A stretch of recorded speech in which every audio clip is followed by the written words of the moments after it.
Are you ready to vibe? You're listening to Creepy Vibes Only.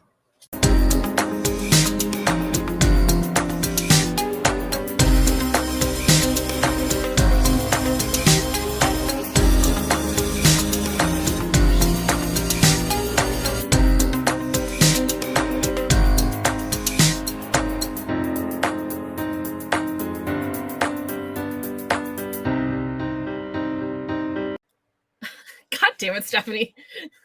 What? So you guys know, Stephanie today has been Steph, Annabelle, Banshee as her names for our anchor session.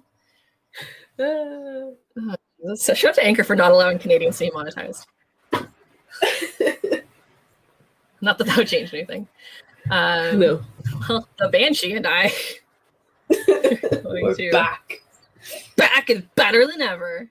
Mm-hmm. I'm really excited for this episode because as I'm like looking through my notes on it, like you're gonna love it. You're gonna think it's really great. It's not gonna make you feel horrible at all. Let me find any eggs. I'll eat my eggs. I'll eat myself and eat them. That's right. No, the trick is to take your makeup brushes and like right on the mic. Can you hear that? ASMR. ASMR. How does that feel on your ears? Yeah. Don't. Oh, I have an emery board too. Maybe that's gonna sound good. Oh, stop it. Emma. Stop. Joke's on you. The Banshee was me all along. Okay. Hope you guys are enjoying our caffeinated, well, not so much for Steph, mostly caffeinated for me, blitz of episodes. Mm-hmm. It's like weird for them because they're hearing this bi-weekly and it's been what, 2 hours now? Oh yeah. So they're like, what do you mean? This is episode 1 for today. What are you talking about? No, this is my third flat white. I got them all at like 9:30 in the morning, so they've gone progressively cold. Ew. Honestly, no, not bad at all. Honestly, like Starbucks. I don't know what you've put in these, apart from crack cocaine, but they hold up. Love them hot, love them cold, like them room temperature. Apparently, shout out to Starbucks, not a sponsor. Starbucks, if you could sponsor us. Anyways, so do you want me to start off first, or do you want to start, Stephanie? I think that's the one you start. Oh yes. Which one is it? Is it the folklore one or the other one? The folklore. Okay, you start. Okay. So, this story is about the Aswand, which is another fascinating piece of folklore. This one is Filipino folklore. Okay. And Aswand. So I thought Aswand was like a singular entity. It's actually like an umbrella term that denotes different shape-shifting evil creatures. Yeah, and they're present in all sorts of like cultural mediums in Filipino folklore. So like obviously folklore itself, but they're in... Sorry, I was sliding over my makeup brushes that I have been cleaning for the last 2 hours because apparently it's soothing. So enjoy that. But yeah, they're present in myths, legends, which apparently are different things, arts, and films. Okay. I like know of the term Aswand, but I have no idea what's going to happen. Well, you're going to love it. My notes, as always, are extremely chaotic. I don't know why I like don't put notes in like a way that's coherent, but I'm really enjoying reading them. So I'm going to read you verbatim what I wrote as like the first bullet in terms of like their story. As early as the 1600s, so as early as the 1600s, colonizers, and then in brackets, ew, from Spain, noted that the Aswang was the most feared mythical creature in the Philippines. They love the nighttime, in brackets, they love to boogie. I like disco. And hang out in the woods or cemeteries. So Aswang as like a general rule. So they either lose all their powers during the day or they're just like way weaker during the day. So they really like get their like power from nocturnal night periods. owls. I know, much like I was gonna say much like myself. I'm not a night owl. I like sleep. I am. So they are like a polar opposite of traditional Filipino values, which made me think of the Wendigo and how they're also like a polar opposite of our indigenous folks' powers. So the Aswang is purely evil, and their only goal, like their only purpose, is to harm and consume others. So they kill and they eat without bias, and they even kill their own kin. Gross. And conversely, Filipino culture values family and kinship immensely. Like that's one of their core tenets. Another piece is that in traditional Filipino culture, they treat food like so lovingly. There's almost like a reverence that they have in creating like amazing, flavorful food. They're super meticulous in ensuring like their things are prepared in a way that's clean and thoughtful and lovingly. The Aswang is like, nah, like they're gross. They'll eat human meat. They eat it raw. They enjoy being grubby. And in Filipino culture, they also value modesty. And Aswangs, they let it all hang out. I mean, no shame on bodies. It's just a polar opposite. So now that we kind of know the basics and the shared components of different types of Aswang, let's go through some different types. These are some examples. So the first one is in a beautiful woman shape. So she is vampiric and she drinks blood. She also has a proboscis tongue, so like a butterfly or a moth or like kind of like a mosquito. What? So yeah. So they either live like by themselves in a forest or they infiltrate a community. So the way they would infiltrate a community is usually by marrying a man. So she like pretends that she's this like beautiful miss, apart from her tongue, which I assume she hides. And then she slowly just like drinks all of his blood. Good for her. And they use right. She's just like, this man is just for living off of. Just like the Erica Girardi of fucking monsters. Not that her husband was a good guy. He's a monster too.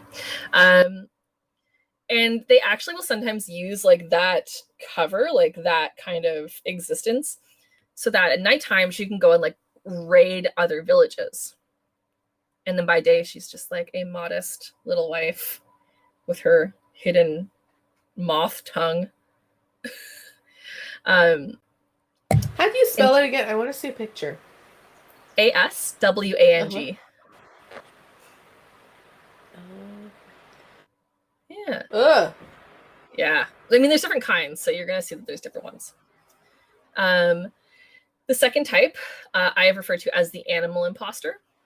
So this one also will infiltrate a village typically.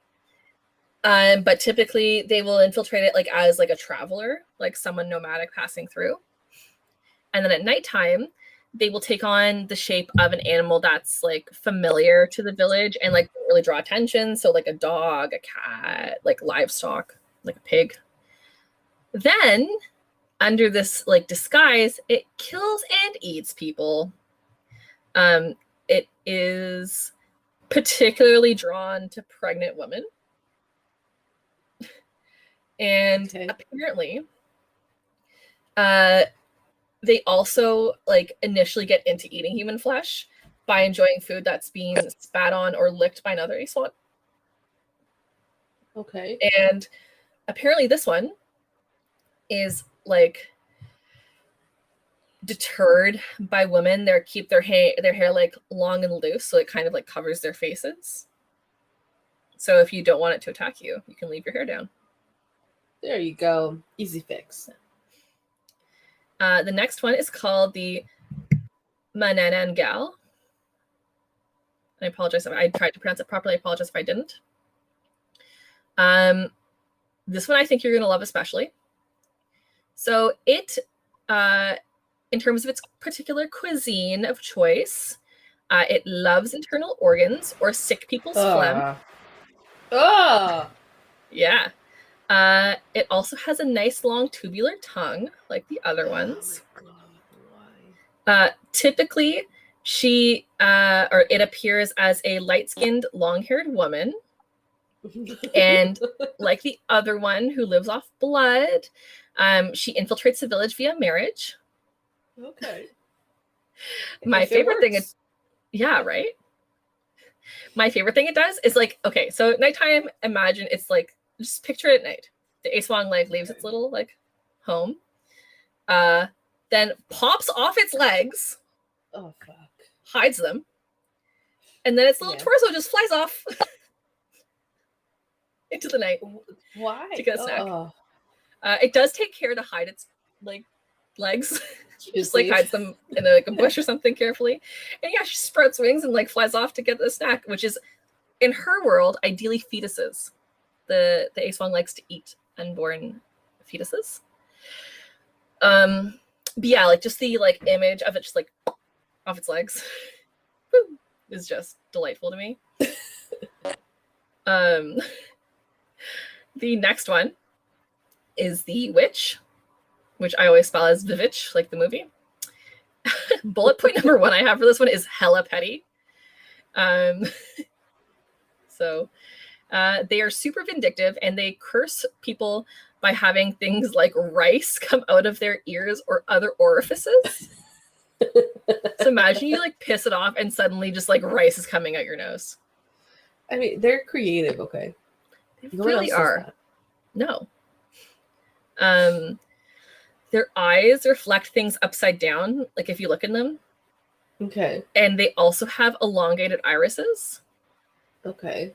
So like a lizard. And what's interesting about them is they actually start off as like a witch, but then become an Aswang to become stronger, especially stronger than other witches. Okay. So they're not like a chill witch. They're like a bad witch. That bitch. That bitch. And what's also interesting is people actually usually are like aware of them. So they're not like hidden infiltrators or imposters. Okay. They tend to be like known by the village, so people typically just like avoid them. They're like, we're gonna avoid you, you fucking witch Aswang rice producer. It's funny how they don't try to kill her. They're just like, let's just not talk to her. Just pretend she's not there. She won't bother sometimes you. they do. Sometimes they do. Okay. But otherwise they just like hide them. Like they'll kill them if they actually like commit a crime. Okay. But they like don't like, just chill like live with her. They're like, listen, you do you, we do us, and you know. Yeah, cool. They seem to be like a very reasonable group. Yeah. So the last one is the Ghoul. So they're humanoid, but like obviously they're ghoulish. Mm-hmm. These ones, rather than going after like rather than going after people like the way the other ones do, they actually typically eat corpses or other carrion. And they have long, sharp teethies and nails and like claws to help them in this endeavor. Their diet makes them very stinky, as you would expect. And what I think you will like best is they like to hang out in trees. Trees typically near burial grounds so that they can watch for fresh burials to snack on. Gross. Yeah. And like, I mean, like I said earlier, like their behavior is like so against Filipino culture. Like the Ghoul is so disrespectful to the dead, whereas like in Filipino culture, they treat death as like a sacred part of life. Mm-hmm. Which I find really neat. So now that we're aware of the Aswang, let's talk about ways that we can like countermeasures we can have to like get them away or deal with them otherwise. That's right, guys. Tune in. So there are some remedies. So different ones are based on like the different symbolic significance of them. Sorry, I got distracted there. I have Messenger open. So dear listeners, Steph and I will use Facebook Messenger to kind of like help each other out if like my mic like last episode decides to just go away. And Tim just sent like a message being like, Aram. So it like threw me off. Anyways, so depending on like different cultures, different like symbols can be used to draw them away. So things like holy objects, like or spices, salt, ash, the tails of stingrays, large crustaceans, vinegar, battle nut chew, and urine are all different tools to like drive them away. I like how they're all very different and easy. Some of them are easy to get. Yeah, like I can pee in a cup. Mm-hmm. I mean, I don't think I'd be chasing down a stingray because of Steve Irwin. But yeah, I know to respect them. Mm-hmm. Another thing you can do is reverse a ladder leading to a house. Because I guess like different houses can use ladders as like an entry. Mm-hmm. You can use that as a countermeasure against Aswang by reversing it. Because they're just like, fuck that ladder. Okay. So Aswang are often believed to be the cause of things like miscarriages. Countermeasures to like keep them away was like really key, especially to protect women who were like approaching childbirth. Mm-hmm. So one way is for the husband of the woman or the other like birth parent to remain in the house naked while furiously waving a sword. Which I love. Oh, that's so good. Right? So people would also put sharp stickler bolos between the bamboos of the house floor to stop Aswangs from lurking under the house. So like to kind of like create a barrier. And they also believe that people who are sick shouldn't stay in the houses with holes and told not to groan to attract the Aswang because they're already weak, right? Yeah. They also believe that scratching noises heard from the ceiling of a house is like a sign that an Aswang is nearby. So you want to make sure that you're aware of them. So otherwise, like they can also be in disguise if like you look in their eyes and your reflection is inverted. They also believe that dogs, cats, and pigs with no tails are Aswangs in disguise. And if you're like at mass, Aswangs will try to dodge blessings. So keep your eyes peeled for that. For me. Yeah, for you. I mean, I would also dodge, so I mean, maybe I'm an Aswang. So to kill a witch Aswang, so like the last or the second last one we talked about, you can use a bolo knife to stab her in the middle of the back. Okay. If you don't use that area, like if you stab them somewhere else, the witch can lick it to heal its injuries. So you want to make sure you're stabbing it somewhere it can't lick. Okay. And after you stab it with a bolo, it must be planted under the ground. They don't believe firearms are good for killing Aswangs, and you can't like stab or slash it while it's in its animal form.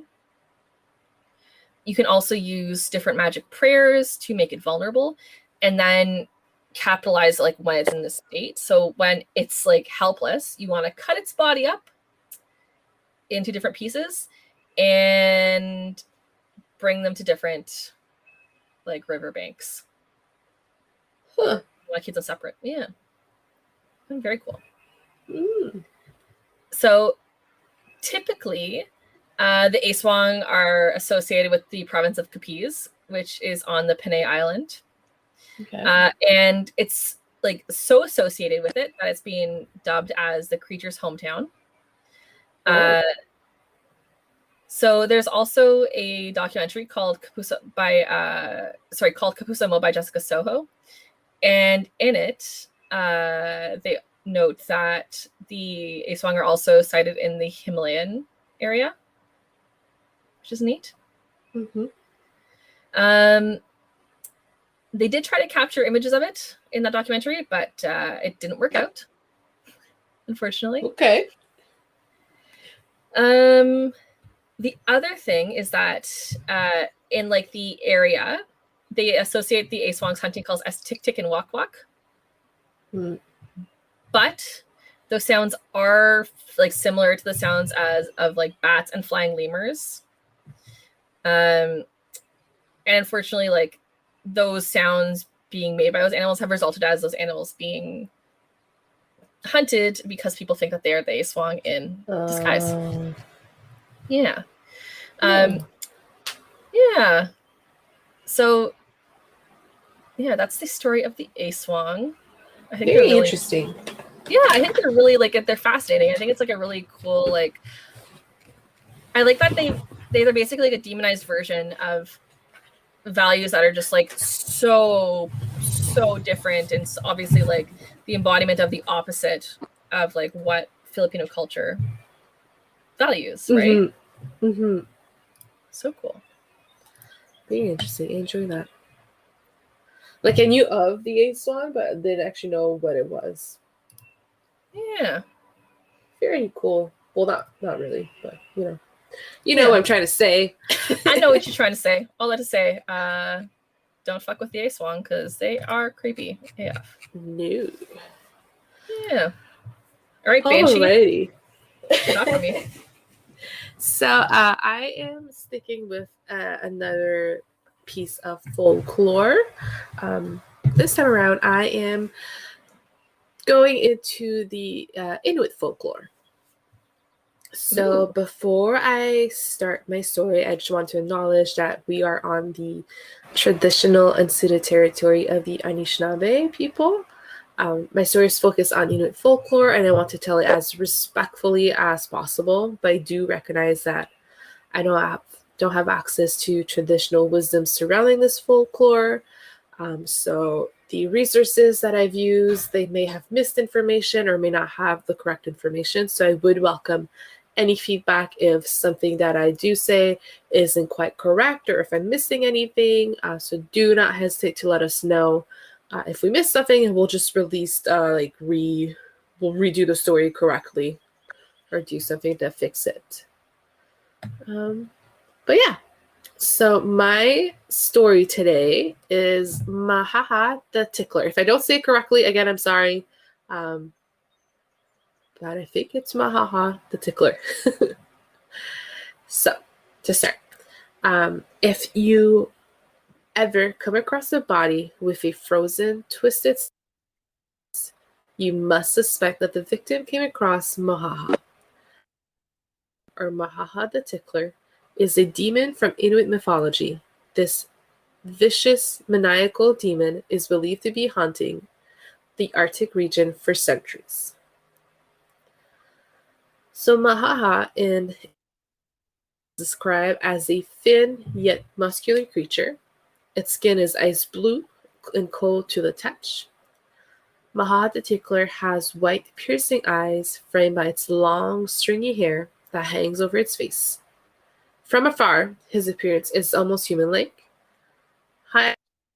When you do see Mahaha, Mahaha will often be barefooted and almost naked. For a person that is unfamiliar with the legend of the demon of Mahaha, this could present as a person or figure in need of help. However, Mahaha is extremely stealthy and will usually creep up on its unsuspected victim. Mahaha takes great pleasure in the demise of his victims, so the only warning that the victim will get is they will suddenly hear the excited, barely contained giggle of Mahaha before he tickles his victim to death. Oh my god. That's strange, I know. As strange as it sounds, Mahaha will kill his victims by tickling them with his sharp, vicious nails attached to his long, bony fingers. The victims will usually die so they will giggle and laugh and scream until they can no longer breathe, and they will die from suffocation. And that is the only reprieve they get from the agonizing tickling is death. However, as vicious and evil as Mahaha is, he can be easily fooled.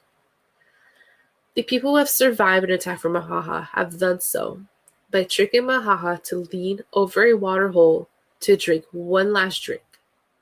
And the second that he does lean over, they shove him in the water for him to be swept away by the strong currents. So if you ever find yourself cornered by Mahaha the Tickler, remember to do this. Ask if they want one last drink with you, and as soon as they crouch over, push them, and run. So that is the legend of Mahaha the Tickler. Yo, that's scary. Mm-hmm. And so, like, very short. insidious. Yes, so he's very maniacal, he takes pleasure in killing people.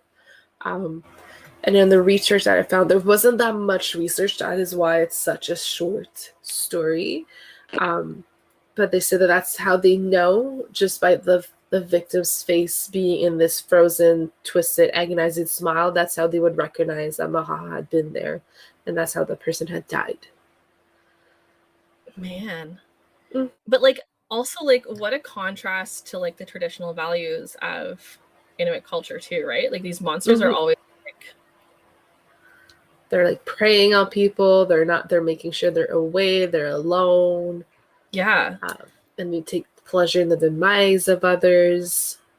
Yeah, as opposed to, like, the community-centric values that so many of those indigenous folks hold, right? Like, that's spooky, man. Yeah.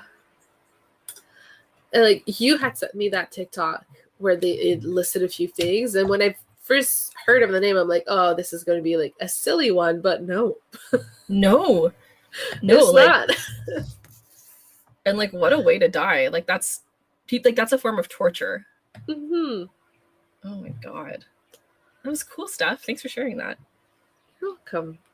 And yeah, as Steph mentioned, guys, like, obviously, like, sometimes we'll share stories from, like, different cultures. If you notice that, like, maybe we misrepresented something, it's obviously never intentional, but let us know, because we want to make sure that we're coming from a place of education and respect.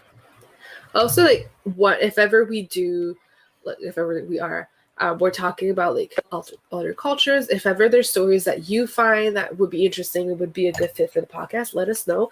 And if you're also willing, you could also, like, guest star and tell the stories yourself from your perspective and how you've grown up with them, and that'd be super interesting. Yeah, we'd love to have you. We're fun. We don't bite. We're just vibing. No. We have mini eggs. It'll be fun. Steph has mini eggs. I ate all mine already. Yeah, guys. That was it. A little shorty for today. Little shouty. It's summer, guys, so it's summertime. We're prioritizing being outside now that we kind of can safely. Yes. Anyways, guys, thanks for vibing. Remember to like and subscribe. Yes, and let us know what you like, what you don't like, and just, say hi. Yeah, and leave only positive comments, because otherwise Steph will cry. She's a multiple cancer. You can DM me directly with any stuff, and I'll process it for her. Don't worry. Yeah, she'll word it in a way that it's nice. She'll give me a warning. Yeah, exactly. It's okay, but it's not. It's okay to not be okay. Anyways, guys, see you in the next one. Yes. Bye. Thank you for listening to Creepy Vibes Only. You can find us on Instagram, Twitter, and Facebook by searching for Creepy Vibes Only Podcast. We absolutely appreciate and love your support, and you can do so by leaving a review on Apple Podcasts and subscribing to the show wherever you listen. If you wish to get in touch with us, you can send us an email at cvopodcast@gmail.com or leave us a voice message on our podcast's page on Anchor. We will talk to you in 2 weeks. Bye.